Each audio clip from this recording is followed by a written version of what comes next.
구약성경 시편 3편 말씀입니다.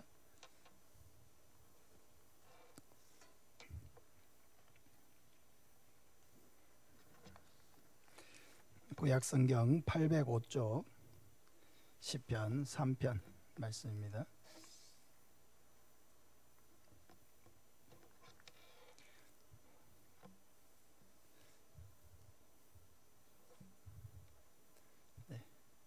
우리 한 절씩 교독하겠습니다.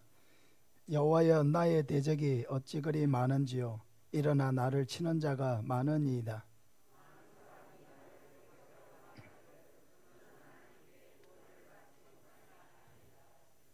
여호와여, 주는 나의 방패시요 나의 영광이시요 나의 머리를 드시는 자이시니이다.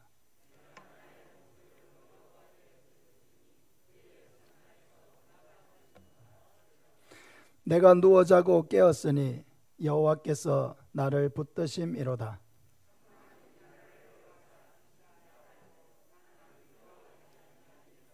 여호와여, 일어나소서. 나의 하나님이여, 나를 구원하소서. 주께서 나의 모든 원수의 뺨을 치시며 악인의 일을 꺾으셨나이다.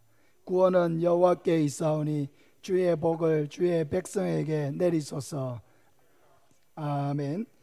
우리 찬송가 365장 찬송하겠습니다. 우리 박수하면서 찬양합시다.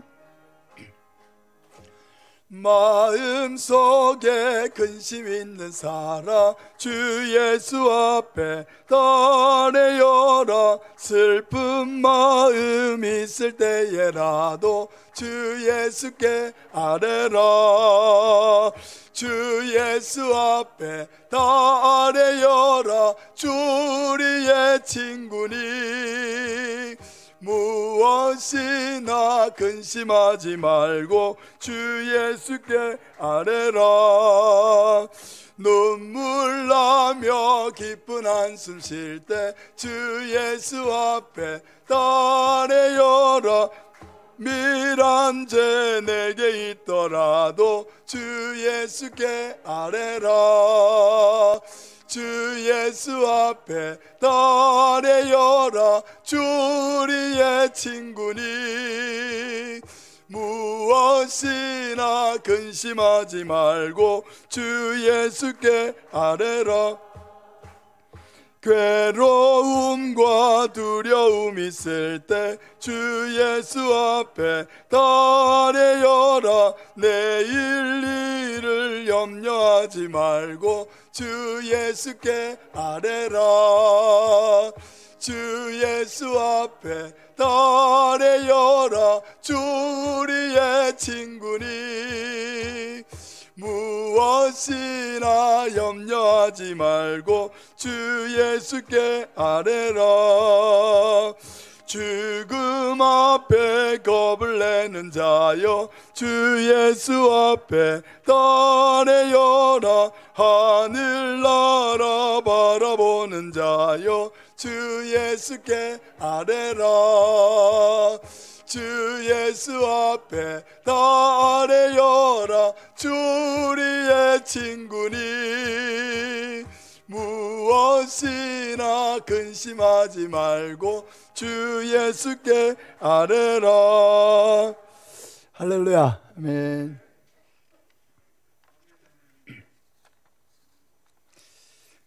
고난 속에서 다윗이 가진 믿음이란 제목으로 말씀을 전하겠습니다. 이 땅에 사는 우리의 삶은 고난의 연속입니다. 그래서 하나님의 사람 모세는 시편 90편에서 우리의 인생의 자랑이 수고와 슬픔뿐이라고 고백했습니다. 시편 90편 9절 10절에 보면 우리의 모든 날이 주의 분노 중에 지나가며 우리의 평생이 순식간에 다하였나이다. 우리의 연수가 70이요 강건하면 80이라도 그 연수의 자랑은 수고와 슬픔뿐이요 신속기간이 우리가 날아가나이다 라고 고백했습니다. 우리는 정말로 모세의 이 기도가 우리 마음에 와닿습니다. 우리가 고난의 시간을 보낼 때에 정말로 왜 하나님께서 나에게 이렇게까지 화가 나신 것일까? 그런 생각을 할 때가 있습니다.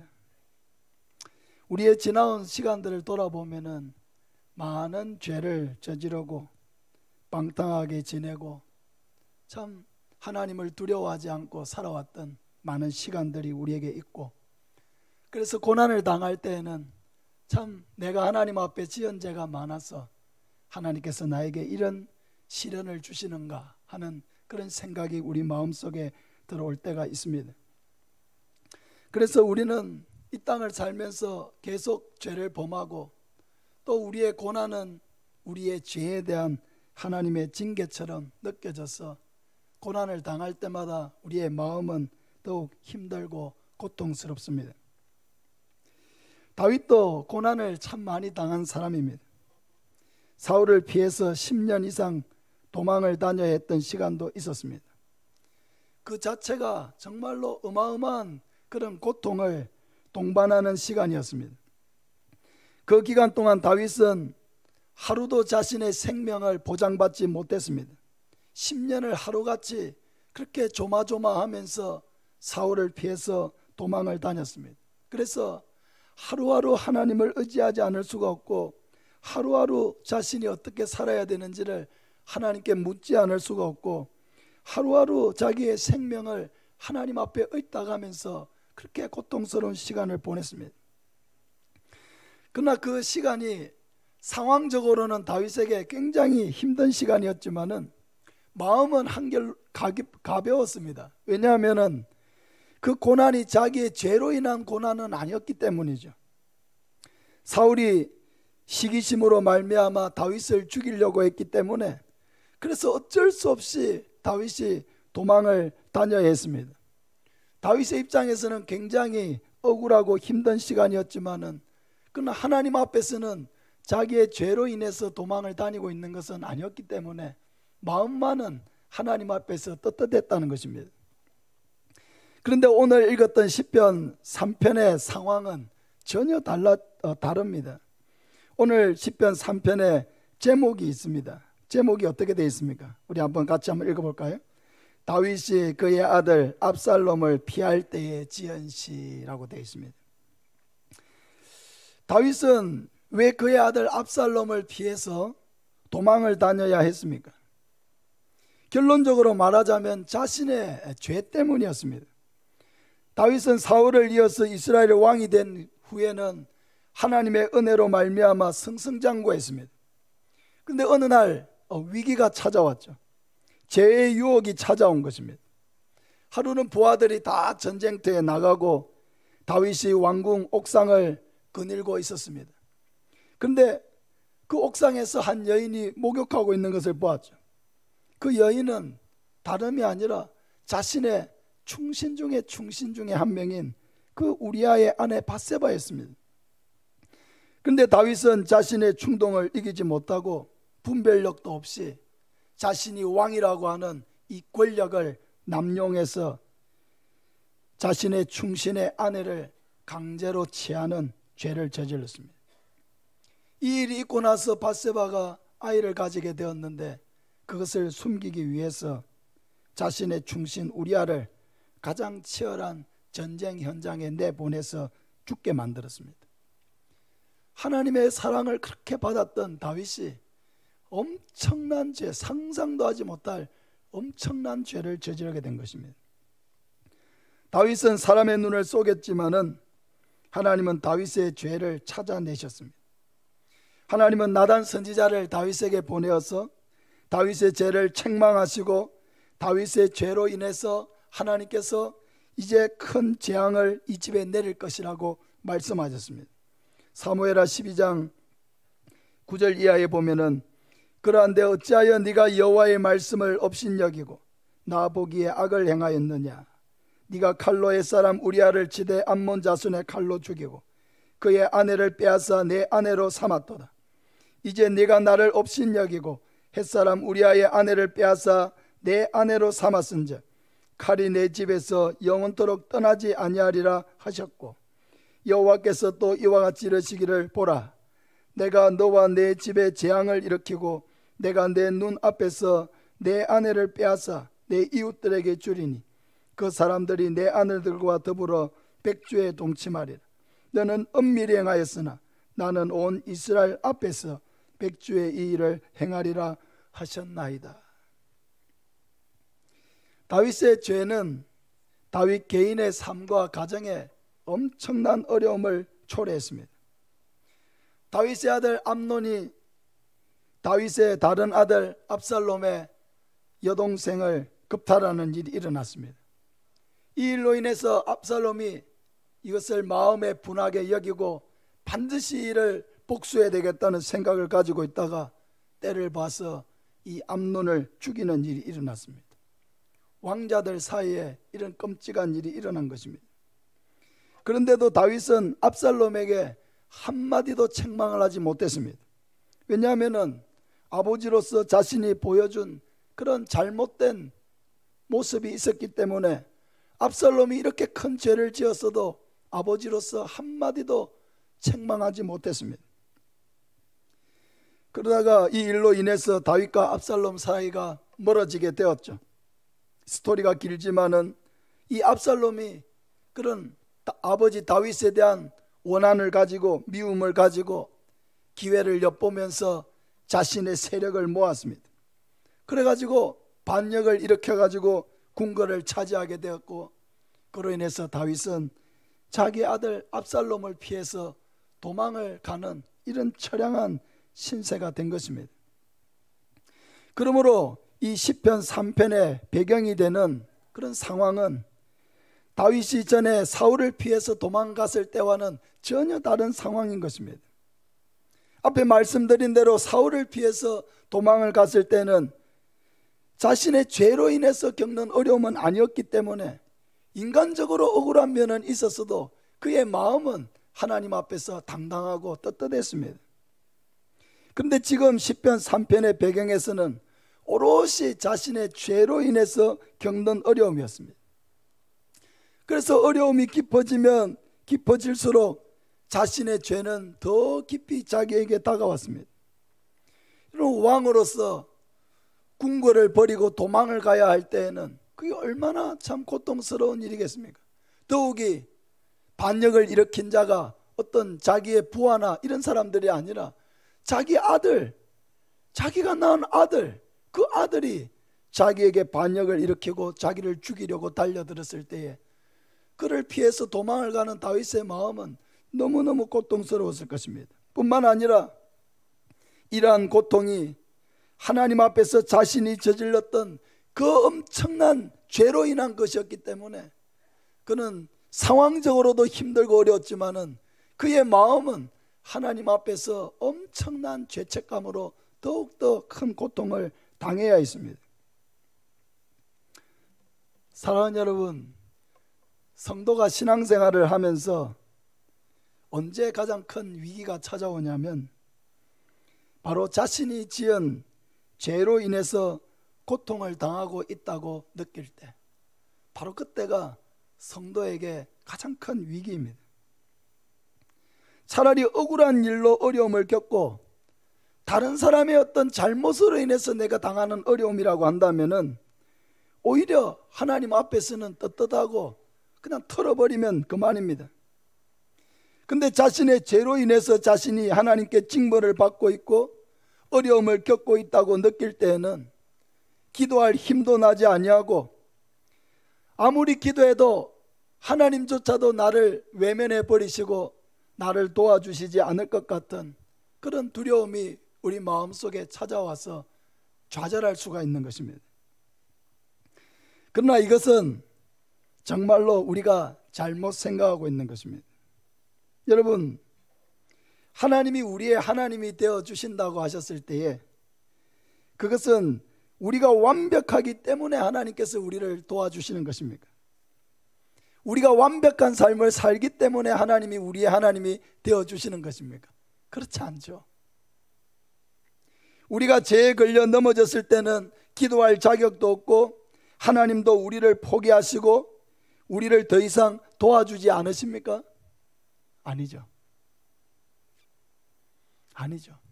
그런데도 우리는 그런 생각을 가진다는 것입니다. 왜냐하면 자기의 마음속에 하나님 앞에서의 죄책감이 너무나 크기 때문에 자기의 죄로 인해서 내가 기도해도 하나님이 들어주시지 않을 것 같고 내가 아무리 간청해도 하나님이 외면해 버리실 것 같은 그런 두려움이 우리 마음속에 찾아오는 것입니다. 여러분, 우리가 완벽한 사람이라고 한다면은 예수님이 왜 이 땅에 오셔서 우리의 죄를 짊어지셔야 했겠습니까? 하나님이 그렇게 완벽한 사람만 구원하신다고 한다면은 왜 예수님이 굳이 자기의 독생자를 이 땅에 보내실 이유가 무엇입니까?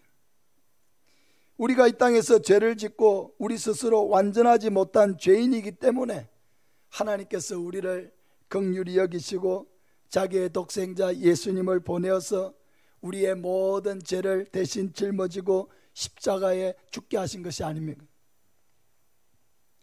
그러므로 우리는 우리 자신의 죄로 인해서 하나님의 징계를 받고 있다고 느낄 바로 그 순간에 스스로 낭망하거나 자신의 죄책감으로 무기력하게 쓰러지지 않아야 합니다. 바로 그때조차도 하나님 앞에 나아갈 면목이 도무지 없는 바로 그런 상황이야말로 우리가 하나님을 절대적으로 의지하고 하나님의 긍휼을 의지하고 하나님의 용서와 도우심을 구해야 할 때라는 것을 우리는 기억해야 하는 것입니다. 그러므로 시편 3편은 그런 점에서 우리에게 대단히 중요한 것입니다. 왜냐하면 성도라고 해도 우리가 하나님 앞에서 자신이 떳떳할 때보다는 자신의 모습이 초라할 때가 더 많고 자신의 죄로 인해서 고통을 당할 때가 더 많고 나름대로 믿음으로 살아보려고 하지만은 그러나 우리 자신이 부족하게 느껴질 때가 너무 많은 것입니다. 이게 바로 우리의 현주소죠. 다윗은 먼저 자신의 처지와 고통을 있는 그대로 하나님 앞에 아뢰고 있습니다. 오늘 본문 1절 2절을 보면 여호와여 나의 대적이 어찌 그리 많은지요 일어나 나를 치는 자가 많으니이다. 많은 사람이 나를 대적하여 말하기를 그는 하나님께 구원을 받지 못한다 하나이다. 다윗은 자신의 죄로 인해서 일어난 이 수많은 어려움들로 인해서 하나님 앞에 고통을 호소합니다. 다윗은 자신을 대적하는 이 대적들이 너무 많다고 호소합니다. 그렇죠. 얼마나 대적이 많으면은 자기 아들까지도 자기를 죽이려고 달려드니까 얼마나 다른 사람들은 이루 말로 다 표현할 수가 없는 것입니다. 게다가 다윗이 이러한 고통을 당하고 있을 때에 비수와 같이 그런 고통을 느낄 만한 그런 비난을 하는 사람도 있습니다. 하나님께 너 구원받지 못해. 하나님도 너를 버렸어. 너는 다시는 이제 이전의 모습으로 회복될 수 없어. 이렇게 말을 하면서 다윗의 마음에 비수를 꽂는 사람들도 있었습니다. 자신의 죄로 인한 고통에 더해서 자신의 아들조차도 죽이려고 하고 많은 사람들이 달려들어서 다윗이 정신을 차릴 수 없을 정도로 안팎으로 또 내면적으로 말로써 고통을 주는 사람들이 달려드니까 다윗은 정말로 이제 진퇴양난으로 고통을 당할 수밖에 없었습니다. 그러나 이런 고통스러운 상황 속에서도 다윗은 하나님에 대한 분명한 믿음을 잃지 않았습니다. 어떤 믿음입니까? 첫째, 하나님이 나의 방패가 되신다는 믿음입니다. 3절에 보면 여호와여 주는 나의 방패시요 나의 영광이시요 나의 머리를 드시는 자이시니이다. 다윗은 자신의 죄에 대하여 철저하게 하나님께 회개했습니다. 시편 51편에 보면 다윗이 범죄한 후에 하나님께서 나단 선지자를 보내어서 다윗을 책망하셨을 때에 다윗은 눈물로 하나님 앞에서 회개하였습니다. 시편 51편 1절부터 보면 하나님이여 주의 인자를 따라 내게 은혜를 베푸시며 주의 많은 긍휼을 따라 내 죄악을 지워주소서. 나의 죄악을 맑게 씻으시며 나의 죄를 깨끗이 제하소서. 물론 나는 내 죄가를 아오니 내 죄가 항상 내 앞에 있나이다. 내가 주께만 범죄하여 주의 목전에 악을 행하여 싸우니 주께서 말씀하실 때에 의로우시다 하고 주께서 심판하실 때에 순전하시다 하리다. 다윗은 자신의 죄를 너무나 잘 알고 있었습니다. 자신이 하나님 앞에서 얼마나 큰 죄를 지었는지 알고 있었습니다. 뿐만 아니라 다윗이 하나님 앞에서 너무나 많은 사랑을 받은 사람이었기 때문에 그 죄가 하나님을 얼마나 마음 아프게 했는지를 다윗은 절실하게 느끼고 있었습니다. 그러나 다윗은 또 아는 것은 하나님 앞에서 자신의 죄를 고백하고 회개할 때에 하나님은 또한 용서해 주시는 하나님이라는 사실도 분명하게 알고 있습니다. 그러므로 다윗은 지금 아들 압살롬을 피해서 도망을 가고 있고 자신의 생명이 위태로운 상황 속에 있다고 할지라도 그는 그 속에서 나는 죄를 지었으니까 하나님 앞에 나아갈 수가 없어, 하나님은 나를 지켜주시지 않을 거야, 이런 패배의식 속에서 낭망해 있지 않았습니다. 그는 하나님 앞에 자기의 죄를 고백하고 하나님의 은혜와 긍휼을 구할 때에 하나님은 도우시는 하나님이시고 나를 위기에서 건져주시는 하나님이라고 하는 이 분명한 믿음과 확신을 가지고 하나님을 다시 바라보았습니다. 그래서 여호와여 주는 나의 방패시오 라고 고백했습니다. 여러분, 방패가 무엇입니까? 날아오는 화살을 막아주는 것이 방패죠. 여기저기서 화살들이 많이 날아오지만은 방패 뒤에 딱 숨으면은 그 모든 화살을 피할 수 있게 해주는 것입니다. 다윗은 지금 피할 데가 없습니다.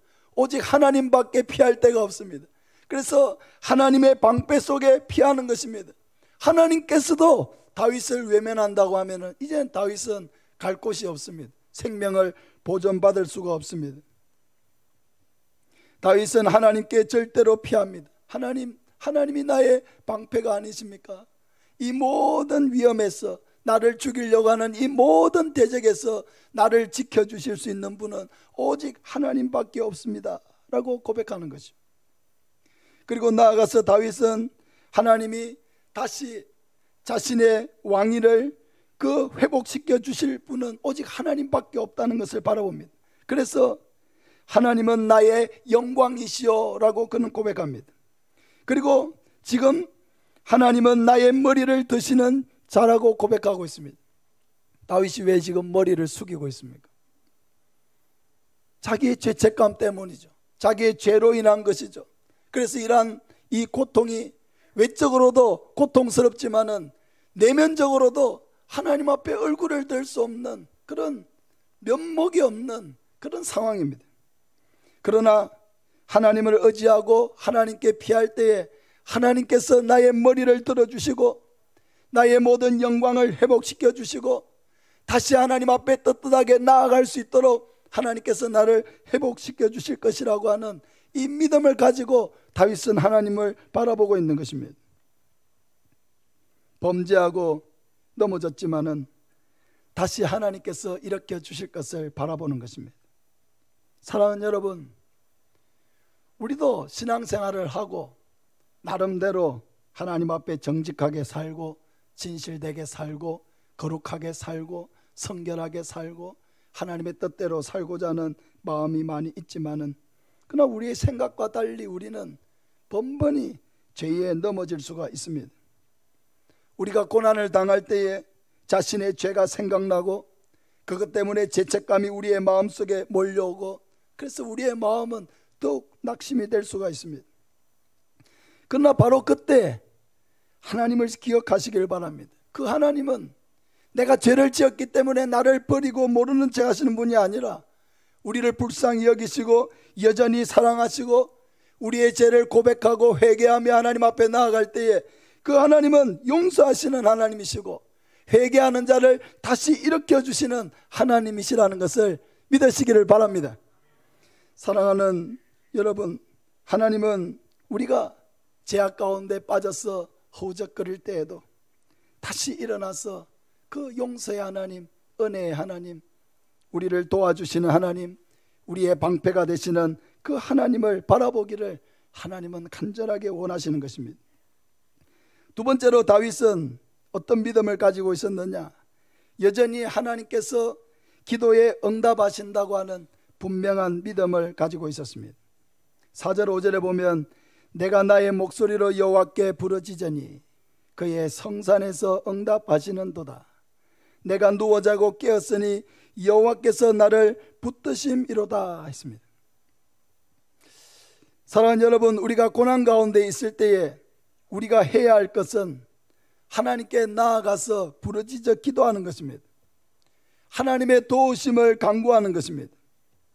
혹 내가 당하는 이 고난이 나의 잘못에 대한 하나님의 징벌처럼 느껴진다고 해도 이것은 마찬가지입니다. 우리는 하나님께 나아가야 합니다. 하나님께 담대하게 나아가서 자신의 죄가 생각난다면 하나님 앞에 용서를 구하고, 면목이 없다고 해도 하나님의 긍휼과 은혜와 자비를 구하면서 하나님께서 이 어려움에서 나를 건져달라고 하나님 앞에 간구해야 하는 것입니다. 하나님은 우리를 자녀로 삼으셨습니다. 하나님은 우리를 너무나 사랑하십니다. 여러분, 우리가 왜 하나님께서 우리에게 아이를 낳아서 이렇게 기르게 하십니까? 우리도 아이를 길러보면 어떻습니까? 그 아이가 죄를 짓고 잘못할 때가 있죠. 그 죄를 지었기 때문에 부모가 밥도 주지 아니하고 학교도 보내지 아니하고 필요한 것도 사주지 아니하고 한겨울에 밖에서 자라고 합니까? 그 아이가 죄를 지었지만은 부모가 그 아이를 사랑하는 것은 여전히 동일한 것입니다. 잘못한 것이 있을 때에 때로는 징계할 때도 있지만은 그 부모가 그 아이를 향한 사랑은 변함이 없는 것이죠. 부모가 원하는 것은 무엇입니까? 그 아이가 그 자기의 잘못을 깨닫고 자기의 잘못을 회개하고 올바른 삶을 살도록 하는, 그게 부모의 마음이지, 부모가 이렇게 징계한다고 해가지고 부모가 더 이상 나를 사랑하지 않으니까 나는 이 집을 떠나야 되겠다, 그렇게 해가지고 가출해서 돌아오지 않는 게 그게 올바른 자녀의 모습이 아니잖아요. 마찬가지라는 것입니다. 하나님은 우리를 자녀로 여기시기 때문에 우리가 설사 죄를 짓고 징계를 당하고 고난을 당한다 할지라도 하나님이 원하시는 것은 다시 하나님께로 돌아와서 자기의 죄를 하나님 앞에 고백하고 회개하고 또 하나님과의 관계를 회복하고 올바른 삶을 살아가는 것입니다. 히브리서 12장 6절에 주께서 그 사랑하시는 자를 징계하시고 그가 받아들이시는 아들마다 채찍질 하심이라고 말씀하고 있습니다. 하나님이 우리를 왜 징계하십니까? 사랑하니까 징계하는 거죠. 왜 하나님께서 우리를 채찍질 하십니까? 사랑하는 아들로 여기기 때문에 우리를 채찍질하는 것입니다. 그 채찍질을 통해서 그것은 우리에게 아픔이 되지만은 그러나 그 채찍질을 통해서 자기의 모습을 돌아보고 잘못된 것을 회개하고 하나님 앞에 바로 세우기 위해서 하나님이 우리를 채찍질하는 것입니다. 그러니까 이 채찍질이야말로 하나님께서 나를 버린 것이 아니고 나를 하나님의 자녀로서 여전히 사랑하고 계신다는 그런 분명한 증거가 되는 것입니다. 내 아들이 아닌 이상은 내가 왜 잔소리를 하겠습니까? 내 아들이 아닌 이상은 왜 해초리를 들겠습니까? 그러니까 내버려 두는 거죠. 내 아이가 아니니까. 그러나 내 아이이기 때문에 잘못된 길을 가는 것을 그냥 둘 수 없는 것이 바로 부모의 마음이고 우리를 향한 하나님의 마음이라고 하는 것입니다. 그러므로 우리는 고난 중에도 낙심하지 말아야 합니다. 설사 나의 잘못에 대한 하나님의 징계로 고난을 당한다 할지라도 우리는 하나님 앞에 나아가는 것을 주저해서는 안 됩니다. 왜냐하면 하나님은 여전히 우리의 아버지시고 우리의 기도를 들으시는 하나님이시기 때문입니다. 우리 자신이 부족하고 연약하게 느껴질 때에, 우리 자신이 죄악으로 얼룩지고 하나님을 실망시켰다는 그런 마음이 찾아들 때에, 자신에 대한 자신의 그 죄악의 그 죄책감이 우리의 마음속에 사무치게 찾아올 때에 우리가 의지할 분이 있습니다. 바로 우리를 위하여 십자가에서 죽으신 예수님을 의지해야 합니다.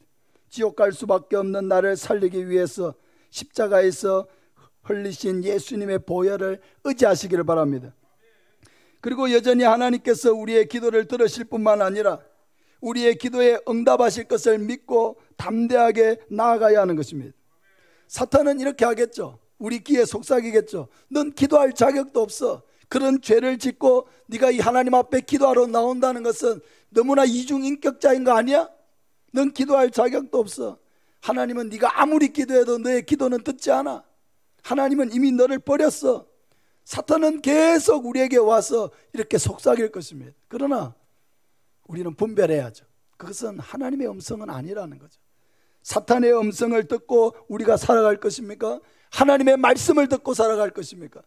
하나님의 음성을 듣고 우리를 여전히 사랑하시고 우리의 삶을 여전히 붙들고 계시고 우리의 인생을 죄악 가운데서 건져서 빛 가운데 살기를 원하시는 하나님의 음성을 듣고 따라가야 천국 백성이지, 마귀의 음성을 듣고 따라가는 것은 결코 천국 백성이 아닌 것입니다. 다윗은 여전히 기도를 들으시고 응답하시는 하나님께 나아갑니다. 그리고 하나님께 기도하고 나아가니까 다윗은 다시 소생하는 힘을 얻습니다.